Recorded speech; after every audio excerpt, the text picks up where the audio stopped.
5.1 का question number 1 का point number 7। पिछले सवालों की तरह पांचवा और छठा जुज़ भी बिल्कुल एक जैसे हैं। पांचवा हमने करवा दिया है, छठा आप खुद कर सकते हैं। अब हम कर रहे हैं पॉइंट नंबर 7। तो डियर स्टूडेंट्स, 32 किलोमीटर को मीटर में चेंज करना है। 32 किलोमीटर को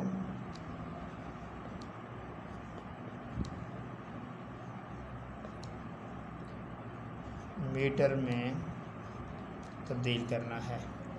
तो देखिए,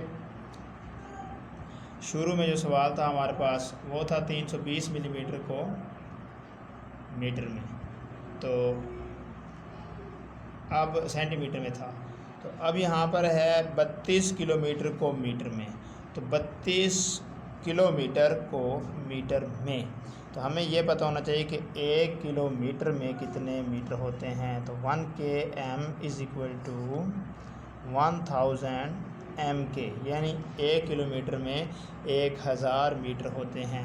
तो हम लिखेंगे 1 किलोमीटर बराबर है 1 किलोमीटर बराबर है 1000 मीटर के। पहले तो ये यूनिट्स अच्छी तरह आपको याद करने होंगे।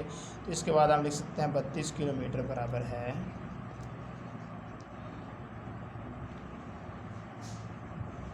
32 ज़रब 1000 के। इसको मल्टीप्लाई करेंगे तो ये 32,000 मीटर आ जाएगा इसका आंसर। इस तरह से हम फाइंड कर सकते हैं। सिर्फ 32 के साथ इसको मल्टीप्लाई कर देना है students. Thanks for watching. Subscribe करना ना भूलिएगा।